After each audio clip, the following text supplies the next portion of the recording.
Detroit Lions fans, Detroit Den 313 back with another one. Stephen Will here, ready to talk some Detroit Lions football. But you know the deal. Before we get going, hit that subscribe button if for some reason you haven't hit the subscribe button.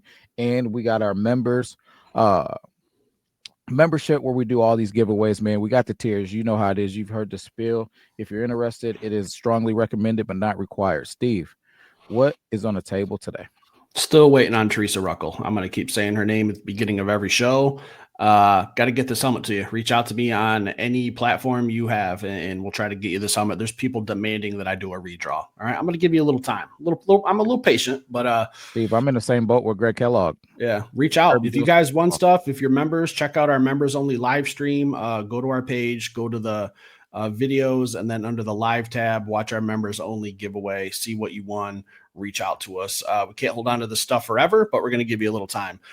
Today, we're going to have a conversation about probably something we should have done after the schedule release. We're going to talk about some expectations. Where do we think the Lions should sit at the end of the season, where this season is? Will, I was doing a little research today. You know me, I'm a gambling man. I like to bet a little money. It's not, for me, it's not even gambling if you know you're going to win. So it's just like it's like an income, really, is what it is. It's just like, you know, they say that the house has the edge, but my middle name is House, so I always have the edge. All right, let's just put that out there into the universe. But a lot of sports betting apps, there's a little difference. There's some fluctuation on what they think the Lions win total is going to be. The one I use, DraftKings, last had the Lions at 10.5 wins, and that got me thinking 10.5 seems a little low. Will, how do you feel about that?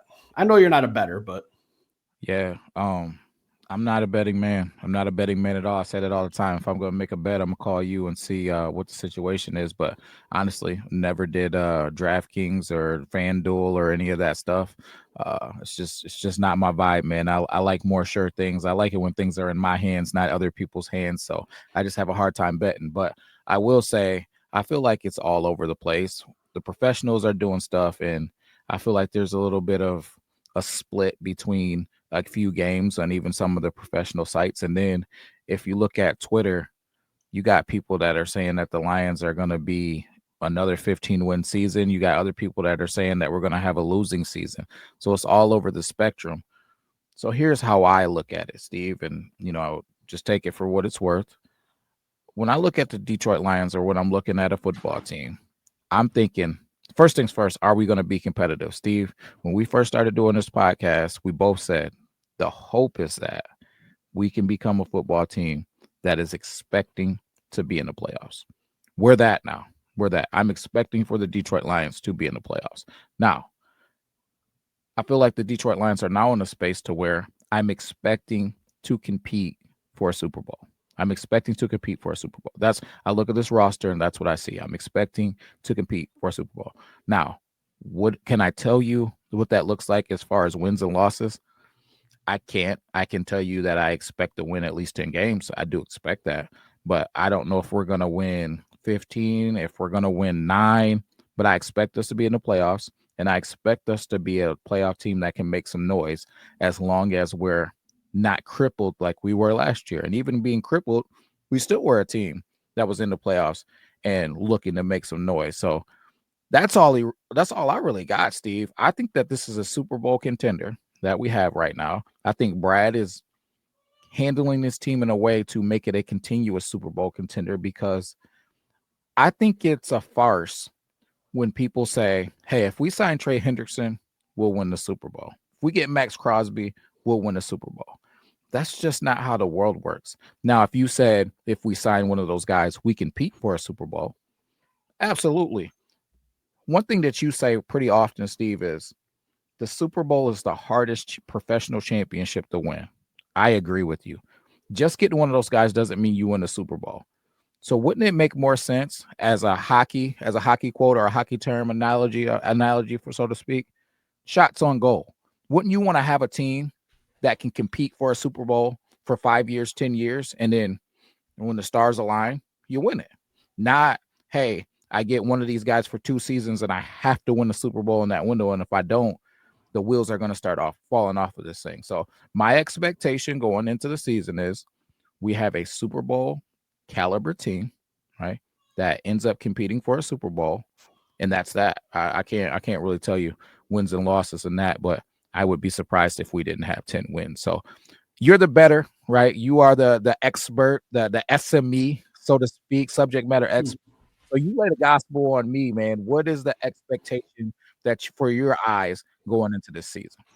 10 wins, Will. So you're taking the under. There's no way they see 11. That's what you're saying. When you say 10 wins, the season totals at 10 and a half. So you're saying less than 10 and a half, just 10. I'm Listen, not a better. I don't even know what I'm saying.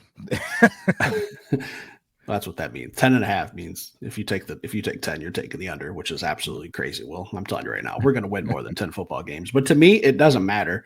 I think that the NFL season is about check marks. The first check mark, especially for the Detroit Lions, stay healthy. For second check mark is protect home field, win your home games. Third check mark would be win your division. You want that home playoff game. And then if you're lucky enough, like we were last year with a little help, a tough season last year, we were neck and neck with the Minnesota Vikings and the Philadelphia Eagles in the end for the number 1 seed, meaning that all home playoff games throughout the playoffs up until the Super Bowl and a first week bye in the playoffs, which is absolutely crucial. And we shit that away last year. Now, I'm with a lot of fans. I don't think that 15 wins is going to happen again. I think that last year was a special season. It didn't end how we wanted. It didn't end how we were expected. It's just kind of like the injuries caught up to us at a bad time. People played bad at a bad time. It was just a recipe for disaster going against a young, hungry Washington team who came in here prepared, ready, spanked our butts. This year, Super Bowl expectations, I would like for the number 1 seed, but you don't have to be the number 1 overall to win the Super Bowl. It's just kind of it makes the road a little easier. It's like the NCAA tournament. All right. If you're the number 1 seed, you get a little bit of an easier road, easier matchups, lower seeds, home field advantage. I know they don't have that in basketball, but the season is all about Super Bowl for me. This is the third year now where I have expectations of a celebration of a Lombardi trophy. We haven't had it yet. We came close a couple years ago in the NFC Championship game, fell apart in the second half, and I said that I think we needed that game to kind of learn. We were a young team, probably shouldn't even have been there, but we were. So what's 2025 looking like? 10 and a half wins, the over under. I'll take somewhere in between 11 and 14. I think that our schedule, I'll just bring it up real quick. Again, this is just a beautiful graphic by One Pride Nation. I think that's the best schedule picture that's out there right now. It's a tougher schedule. It's a first place schedule. Our road games are tough. I mean, if you look at who the quarterbacks we're going to be facing on the road, Lamar Jackson, Joe Burrow, Patrick Mahomes, Jaden Daniels, who beat us, Super Bowl champion Jalen Hurts, Matthew Stafford, and then JJ McCarthy, not in the same category, but that's a gauntlet of a road schedule with top 10 quarterbacks for all those road games. That's a brutal schedule. We got to find a way to win more than half of those games, I would say. So it's tough, Will. My expectation is Super Bowl. Like I don't play for second place. All right. If we lose in the Super Bowl, it's still not a great season to me. I might have had fun. I might have had some memories, but the other team gets to brag if you make it to the dance and you don't win. I don't want to be a team that gets there and just is good enough with, hey, we're Detroit Lions fans. Let's just be happy with getting here because we've never been here before. I want to win. I want to say, hey, man, Lions won a Super Bowl. I can officially die, go to heaven, and be completely content with my life. I don't want to die and say, man, never saw my team win a Super Bowl. I need it, Will. I need it more than I need oxygen in my lungs. So that's my expectations. This is a Super Bowl caliber team. We got some question marks, new offensive coordinator, new defensive coordinator, shuffling up the coaches, who's coming back. And I know that a lot of the guys that got hurt last year, when will they be ready? Will they be the same player when they're ready? We have a lot of questions around us, but I think the X factor is Dan Campbell. All right. Look at what this guy did with a banged up roster. I know a lot of credit goes to Ben Johnson and Aaron Glenn for how they handled some of the injuries, but the captain of the ship is Dan Campbell. So I have all my faith in him. Getting this team healthy is going to be the most important thing, but my expectations is a Super Bowl. Yeah, I love it, man. I love it. I can't say that my expectation is to win the Super Bowl, though. I just want to compete for a long time. If we didn't win the Super Bowl, I wouldn't look at this season like it was a failure. But would I need more? Would I be hungry? Would I be in it? And I won't try to fool anybody. So you just want to be a competitive team without winning a Super Bowl? I don't. When you put it like that, You're not really articulating in a way that makes me feel comfortable. All right, let me ask you this: 5 years. Would you rather win a Super Bowl now and be average for the next 5 years? Um, win a Super Bowl now and then be average? Yeah. No, no. You'd rather be. Yeah. And I hear people say that. I hear a lot of people say, even when they're talking about F them picks, go all in, win a Super Bowl. I get it. I understand it. Uh, we haven't had one. We won it really bad. That parade down Woodward, feeling like a champion. You've been a lot of us have been Detroit Lions fans for multiple decades, and we're like, man, it's time. I need it. I'm hungry. Before I die, please. All of that stuff.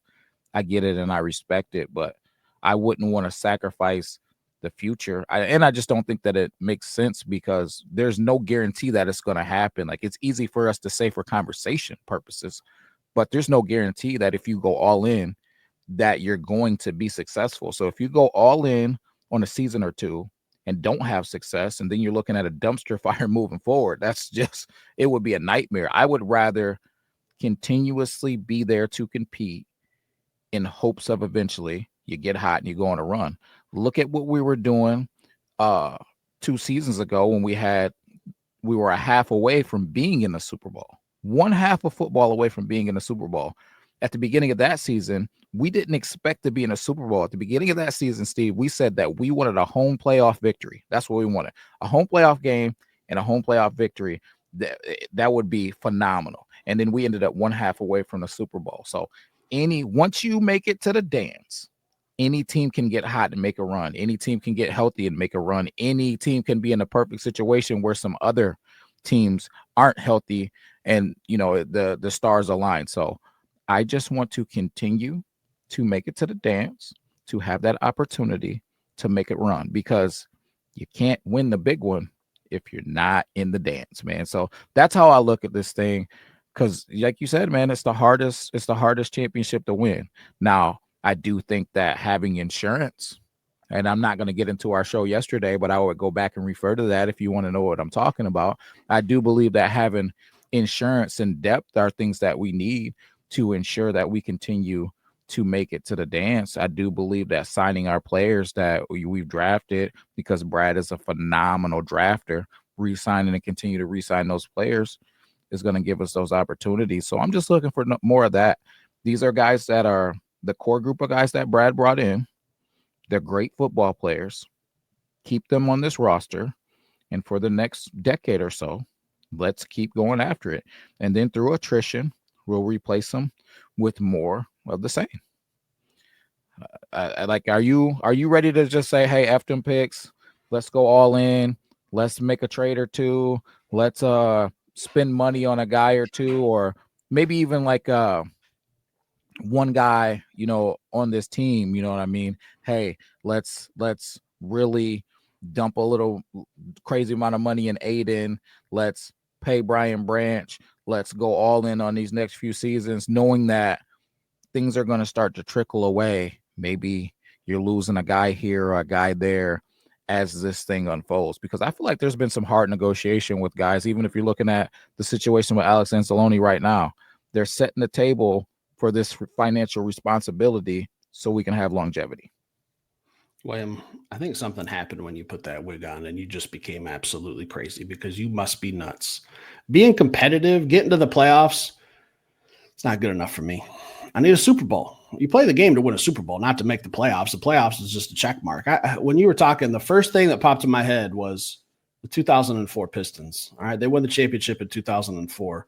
They were competitive for a couple years before. They won it in 2004, and they were competitive for a couple years after. That was a team that was built for a dynasty. All right, Joe Dumars got fired, and he had an NBA championship under his belt. I don't want to just make the playoffs and be competitive. I want to win. I'm not on the F them picks type thing. I understand that some people are, but I'm not selling the future for that. I'm not paying guys $50 million to come in here for 2 or 3 years unless you guarantee me winning a Super Bowl, and you can't guarantee me that.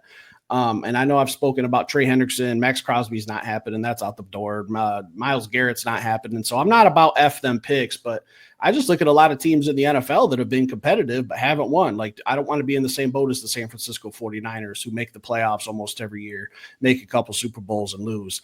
I don't want to be like the Dallas Cowboys that had a good run of making the playoffs every year, but eventually get knocked out. And that was kind of the storyline. Like, haven't won a Super Bowl since the 90s. I don't want to be like the Steelers, who haven't won a Super Bowl in like 20 or 10, 15 years. I don't want to be like the Packers, who only won one Super Bowl with Aaron Rodgers, one of the best quarterbacks of our generation. I want one Super Bowl and I want another. I want another. I want another. I want to be competitive, but I want to win. I don't want to just make the playoffs. There's no point in me making the playoffs at 10-7 and squeaking in and going on the road and getting your butts whooped by the Rams in LA. And that's just a scenario. That's just not good enough for me. I want Super Bowls. I want Lombardis. I want dynasties, Will. I don't want to just make it to the playoffs. I want to make it to the Super Bowl and win. That's an end of story. There's no change in my mind. Yeah, I just feel like you said the same thing as me. You just said it in a different way. You can't win the Super Bowl if you're not continuously making it to the dance. So the biggest thing that I'm saying is I don't want to do anything that's overly aggressive, that's going to put us in a situation to where we have to win the Super Bowl in the next few seasons because the wheels are going to start falling off for this thing after that. That's the bottom line for me. I want to be competitive and in the playoffs every season for the next decades. And then we'll make runs. We'll get wins. And I don't think that you can put winners into the Super Bowl run and them not be successful. And by winners, we draft guys who are willing to die on the field. They're team guys, team first guys. They're guys that are relentless. They're captains, past captains. These are guys that have won championships in college. They won championships at the high school level. If you look at the characteristics of all these guys, there's a handful of characteristics: leadership, winning, uh, it's gritty. Those guys figure out ways to win. You keep them around the playoffs, they're going to figure out a way to make a run. You continue to inch higher and higher, better and better, they're going to figure it out. So that's really how I'm looking at this thing. It's not just being content with being in the dance.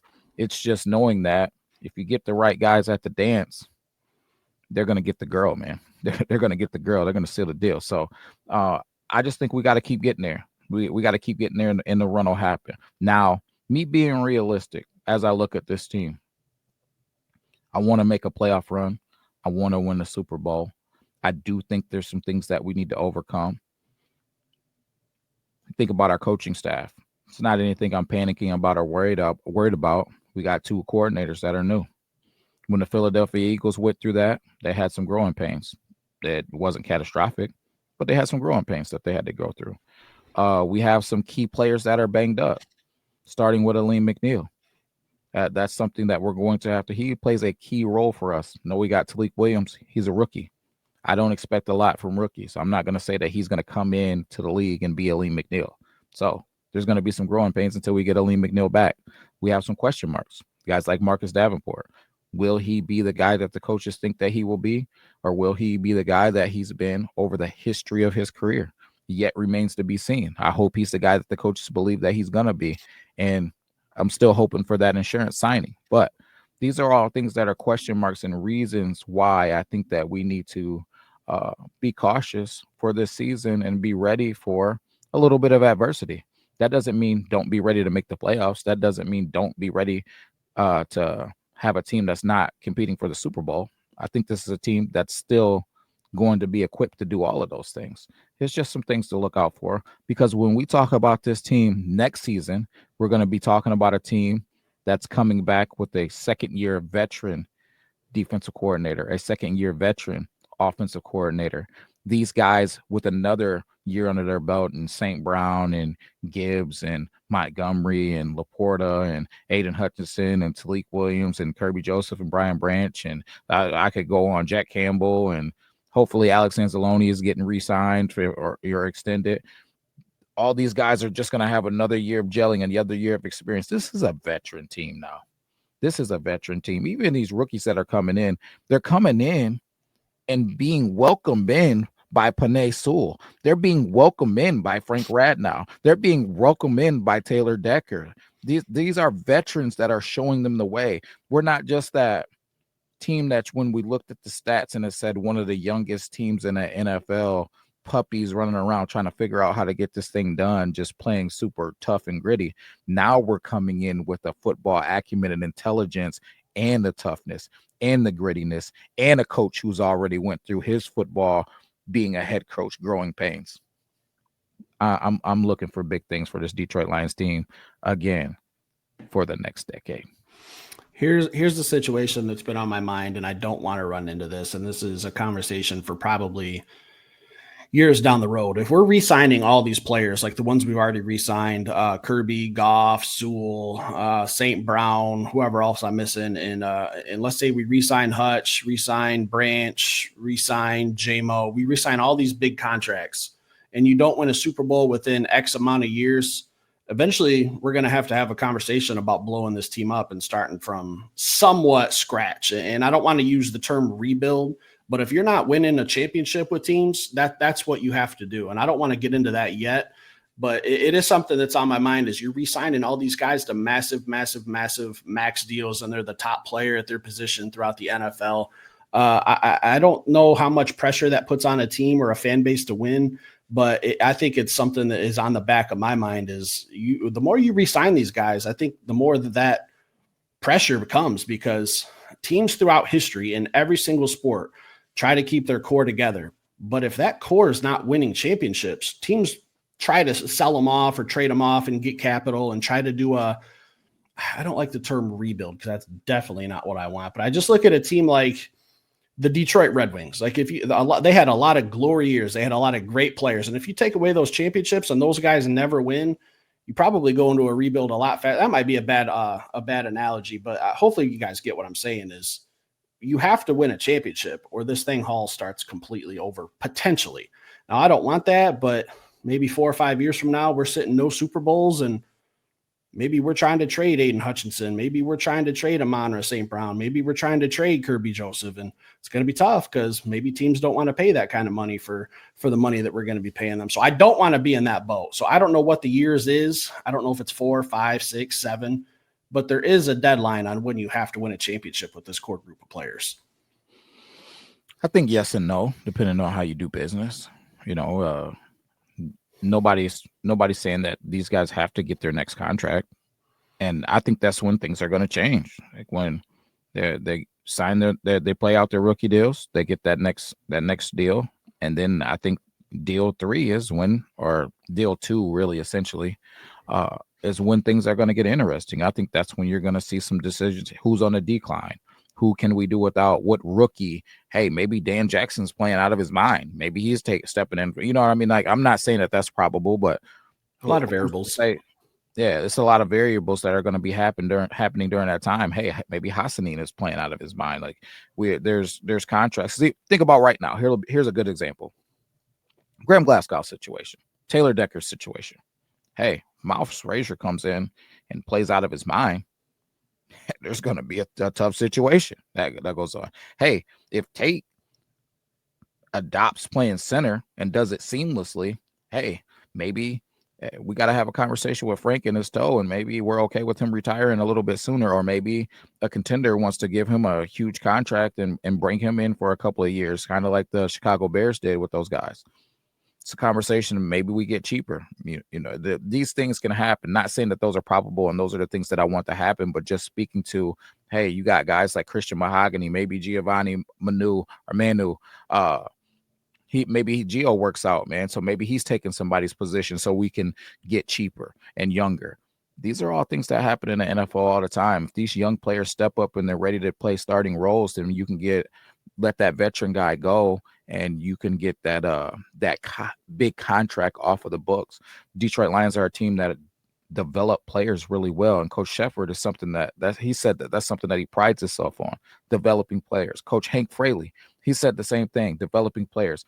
Their goal, and Coach Campbell has said this too, their goal is such: anybody that they get into the building leaves Detroit with a job with one of the other 31 one of the other 31 teams, or they get a job with the Detroit Lions. That's their goal. So they're pushing you to develop to the best of your ability so you can either compete and be on the roster or be on somebody else's roster. That's the mindset.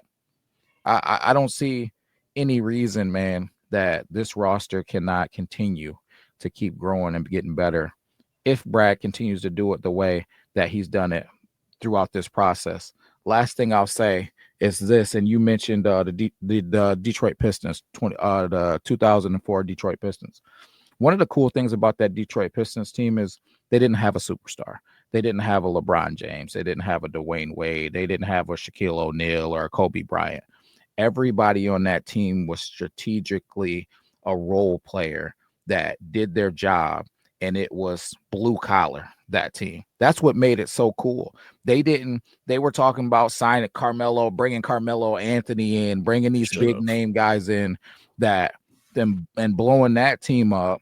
Instead of doing that, they stayed with that core group of guys, that team of guys, and those guys went out and got it done. They competed for some years, and then they made that run, and they got it done, man. So, which is cool to see. I'm hoping that the Detroit Lions can do the exact same thing. If they draft Carmelo Anthony, they probably win 3 of the next 5 NBA Finals, though, Will. He doesn't play any defense. This is a team that he played more defense than Darko Milicic did. Darko Milicic was not even, he wasn't even a scratch and sniff when it came to Ben Wallace and Rasheed Wallace and Tayshaun Prince and Rip Hamilton and Chauncey Billups. That they had a team of dogs, man. That was a team of dogs. You could have got Carmelo, one of the best players, one of the best scorers. I think he was.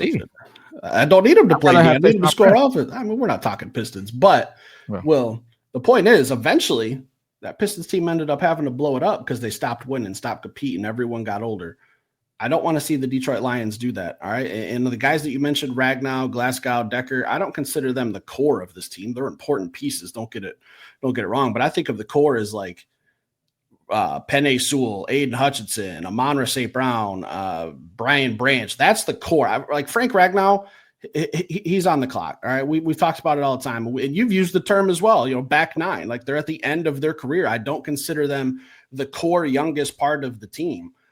They're still very, very important, but none of those guys were even Brad Holmes draft picks. Those were all the previous regime. So I consider the core, and this isn't just because Brad drafted them, but this is the team you want to build around, is the Amon-Ra St. Browns, the Jamison Williams, the Penei Sewells, the Jahmyr Gibbs, the Sam Laportas. Like that's your core just on offense. And then on defense, you got a whole different group. But I think the first piece to fall will be years down the road again, Jared Goff. Like, what's going to happen? Like, what if he signs another massive deal with Detroit? And I don't want to turn this into like a 2.5 hour episode, but I think that's going to be potentially when we see a decision about what we're going to be doing going forward. Is Jared Goff the guy? Are we moving on?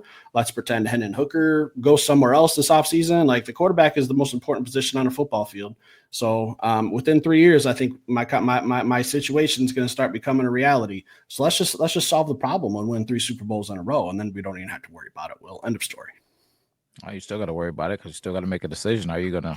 And the decision is made at that point. You got to resign Jared Goff. If you win 3 Super Bowls in a row, Jared Goff lifetime contract, and that's Rob. Dynasty Goff. Yeah, more rings than Tom Brady potentially. Yeah, for sure, man. One, I'll say this: I agree with you for our young core, but if we're talking core in general, Frank Ragnow's got to be there, man. He's a leader and a core guy on this team. But I do agree, young core. Yeah, there's a young core to this team, man, that Brad drafted, and they are going to be the drivers of this team for that decade process. I do agree, and Frank Ragnow isn't going to be here for a decade, no, but we could see him for another 3-4 seasons easily, because even though he's got that toe situation, he's still playing some doggone good football. And he is one of those guys that has a mindset. I want to play in every football game. I don't care if it hurts. I don't care what's going on. When they rested him because his toe was all jacked up, he was freaking out about it, saying, hey, man, I'm ready to go out there. I'm ready to get it done, man. I don't need to sit. I don't need Glasgow to come over here for me. He can go over and play guard if he wants to, but I got the center thing on lock. So I'm looking for Frank to be a big part of this thing moving forward. I look at him as a core guy. Alex Anzalone, I look at him as a core guy, even though these weren't guys that necessarily were drafted by Brad Holmes. These are guys that were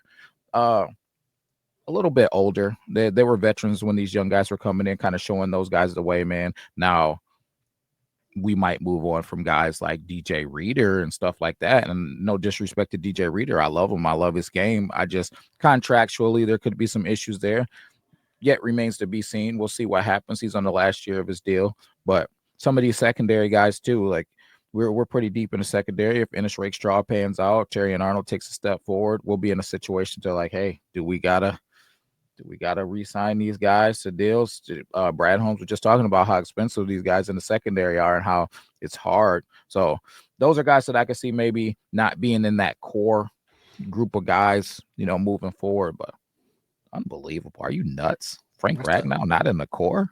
I think the core is people who are going to be here for the next 5 years. And honestly, I don't think Frank will be. I don't know if Decker will be. And I don't think Graham Glasgow will be. So your core is who's here right now. Who do you build around? I don't think it's those three guys for sure. Like, I love them. You got to have a veteran presence on this team. And they for sure do that along with DJ Reader. You have to have a core group of guys who have been around, especially Decker, who was here for the awful, awful times, to say, hey, this is how it was. I don't want to go back to that. Like, I completely understand. But when I'm talking about 5 years from now, who am I building around? And no, it's not those three guys. Frank, if you want to go ahead and scratch Steve off of the fishing trip, you can go ahead and do that. I still want to go though. I get motion sickness on boats, so I fish from this. I fish from land anyway. But I am going to ask you a question. I already know you're not going to like it, Will. I'll put the graphic up to give you some aid. Just like our game day episodes, give me a prediction. What's the Lions' record at the end of the season after the regular season? 11 wins. End of the season, 11 wins. 11 wins. I still think we win the North and we go on a Super Bowl run. 11 wins is what I'm going with. It's just a number that's been sticking out in my brain, man. I don't think it's going to be 15. We got a tough schedule, man. We got especially that away schedule. I'm looking at Lamar Jackson. I'm looking at Joe Burrow. I'm looking at Patrick Mahomes. You didn't mention Baker Mayfield. It's not like he's one of the – I'm not going to say he's a top 5 quarterback, but that dude plays us tough every time we see them. Jaden Daniels, man's another. Hurts, man. Like, this schedule is – I only mentioned the quarterbacks that we face on the road, so that's why I didn't say Baker. I like Baker. Okay, but yeah, man, these quarterbacks, man, like we got a gauntlet of quarterbacks that we got to go through, man. So, and good teams, but I always when I've said this before. If you guys are avid watchers of Detroit and 313, these quarterback matchups is kind of where it starts for me. Hey, do we got the better quarterback or do they? Because oftentimes the better quarterback figures out a way for their team to win the football game. So, I take Jared Goff against a lot of these quarterbacks, man, but it's going to be a tough gauntlet that we got to go through. So 11 wins for me, Steve. What are you thinking? Talk to me. I'm just texting Dan, telling him that you think that he's only going to win 11 games since you're on the phone with Frank Ragnow. So yeah, he'll get that text. He's got his read receipts on, so I'll know exactly when he reads it. Hey, Dan Jackson, I'm not worried about how Dan Jackson feels about that. Oh, I meant Dan Campbell. My but him too. I'll text him too. I got his. I'll put him in the group chat. Go Dogs. Go Dogs. I think 12. I said somewhere between 11 and 14. 12-5 is reasonable. We did that a couple years ago and had one of the most memorable seasons, making it to the NFC Championship game. I don't care about regular season schedule. I know sometimes the mentality is win and get in, but the steps that I mentioned earlier just make it a little easier. Winning your division, winning the number 1 seed, making all roads come through Detroit. 12-5, I do think that's good enough to win the division also. I don't think it's good enough for the 1 seed though. So we'll have to play a road playoff game eventually. And my prediction is Super Bowl. This is a team that was there last year. We had the team. If this is Madden and you turn injuries off, last year we win the Super Bowl. There's no doubt in my mind. And I hate to say that because I fucking hate playing Madden. I hate the video game. But, if I turn injuries off and everyone's 100% healthy, I don't think there's many rosters in the NFL that compete with us. Now, you can have a bad game here or there. You could have a bad matchup here and there. Jared Goff could have a bad day somewhere along the road, and you could lose a football game. But I think 12-5, NFC North champs 3 years in a row. I want that Super Bowl more than anything. Will, you got anything else for tonight? Hey, listen, Steve, he kind of surprised me on yesterday's episode. I didn't know that he found some time in his day to go make a trip to go get a little treat for you guys. We talked about for if we hit that 30 members. So I didn't get it. My wife got it. Okay, so but hey, I got a little information, and you guys might want to get in on that members, or just let me have it if you guys, whatever. We'll talk about it, but that's all I got. We're more than halfway to our Super Den members. We're at 16. We get to 30. We're giving away some more stuff to our Super Den, our Loyalty Den, our Basic Den. You guys are all going to get a little piece of the pie. Stick around, hit that like button. We'll be back later with another show. Peace.